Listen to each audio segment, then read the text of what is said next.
இந்த K-pop, Korean drama, Korean சீரியஸ்லாம் பார்த்துட்டு அது மேல இருக்கிற அதீத மோகத்தினால ஃபைட்டிங் அங்க கொரியன்லயே அப்படிதான் சொல்லுவோம். ஓ நீங்கெல்லாம் கொரியன்ஸ் எல்லாரும் கொரியாக்கு ஒரு தடவையாவது போயிட்டு வருவோம் அப்படின்னு சொல்லி ஆசைப்படுறாங்க. இதையே ஒரு ஐடியாவை வச்சு ஒரு படத்தையே எடுத்திருக்காரு. This is retry channel. நான் உங்க ஜஹர். வாங்க வீடியோக்குள்ள போகலாம். டவரே எடுக்காத ஒரு ஊர்ல இருக்கிற ஒரு பொண்ணுக்கு கொரியா மேல ஒரு லவ் வருது. அதுக்காக அந்த பொண்ணு பேங்க்ல லோன் அப்ளை பண்றாங்க. அது இல்லாம அவங்க அப்பாவும் கொஞ்சம் காசு சேர்த்து வச்சிருக்காரு. இந்த ஆசைகள் ஒரு பக்கம் போயிட்டு இருக்கும்போது நடுவுல காதலன் ஒருத்த வரான். அந்த காதலனும் ஹீரோயினும் தனியா இருக்கிறத பார்த்த அவங்க அப்பா, நீ நினைக்கிற மாதிரிலாம் ஒண்ணு இல்ல, இவன் ஒரு உதவாகற, இந்த உதவாகரை நம்பி வந்த அவன் ஒரு உதவாகற, இந்த ரெண்டு உதவாகரை ஒன்னா சேர்ந்து உருப்படாம தான் போகும். கோவப்பட்டு நீ இனிமே வீட்டுக்கு வராதுன்னு சொல்லி திட்டிட்டு போயிடுறாரு. சோ உடனே இவங்க ரெண்டு பேரும் சரிதான் வீட்டுக்கு வர வேணாம்னு சொல்லிட்டார்ல, நம்ம வேற எங்கேயாவது போலாம் அப்படின்னு சொல்லிட்டு ஹீரோ ஹீரோயினை நீ கொரியாக்கு போ நான் அனுப்பி விடுறேன்னு சொல்லி வாக்குறுதி கொடுத்துருவாரு. நிறைய கடன் வாங்கிட்டு பார்ல வேலை செய்யற இவனுக்கு இவ்வளவு பணம் எப்படி வரும்னு 10 நிமிஷம் படம் பார்த்த நமக்கே தெரியுது. சின்ன வயசுல இருந்து கூட இருந்த ஹீரோயினுக்கு எந்த சந்தேகமும் வராது, இவன் எப்படி நம்ம கொரியாக்கு அனுப்புவான்ட்டு.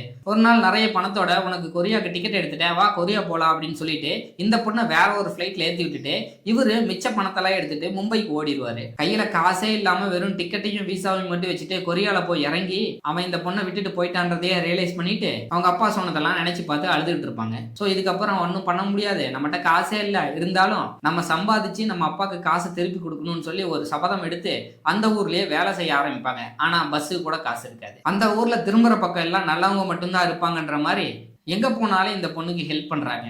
அவ்வளோ நல்ல ஊர் போல அந்த கொரியா. அப்புறம் என்னாச்சு, ஒரு வீட்டில் போய் வேலைக்கு சேர்றாங்க. அந்த வீட்டில் இருக்கிற பாட்டி கூட சேர்ந்து ஜாலியாக ஊரை சுற்றுறாங்க. அதுக்காக சம்பளமும் வாங்கிக்கிறாங்க.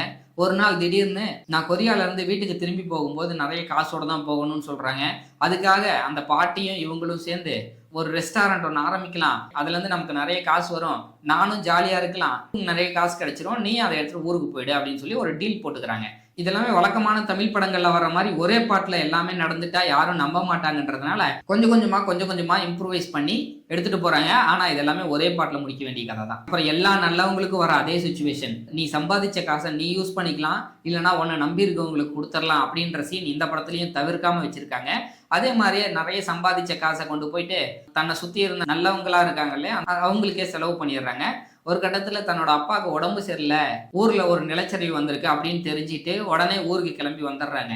ஸோ வந்துட்டு இவங்க நார்மலா சரி ஓகே கொரியா போயிட்டு வந்தோம், நம்ம ஆசையோட முடிஞ்சது, வீட்லயே இருந்துக்கலாம்னு நினைச்சு அந்த மைண்ட் செட்டுக்கு வரும்போது திடீர்னு 4 பேர் கொரியால இருந்து கிளம்பி வந்து ஒன்னு அப்படியெல்லாம் விட மாட்டோம், நீ திருப்பி கொரியாவுக்கு வந்து எங்களுக்கு சமைச்சு கொடு அப்படின்னு சொல்லி திருப்பி கூட்டிட்டு போயிடுறாங்க. இந்த கதையில இருந்து அவங்க என்ன சொல்ல வராங்கன்றத கடைசி வரைக்கும் பாத்தீங்கன்னாலும் உங்களுக்கும் புரியாது. வேணா ஒரு தடவை இந்த படத்தை நீங்களும் பார்த்துக்கோங்க. கூட்ட நெரிசல்ல தவிக்க கூடாது அப்படின்றதுக்காக வீட்டுல இருந்தபடியே பாருங்க, யாருக்கும் எந்த ஆபத்து வராது அப்படின்றதுக்காக இதை ஓடிடில ரிலீஸ் பண்ணியிருக்காங்க நான் நினைக்கிறேன். நீங்க அதை பத்தி என்ன நினைக்கிறீங்கன்றத கமெண்ட்ல சொல்லுங்க. அப்புறம் லைக் பண்ணிட்டு ஷேர் பண்ணிட்டு கமெண்ட் பண்ணிடுங்க. இன்னொரு வீடியோல நாளைக்கு பார்க்கலாம். பாய்.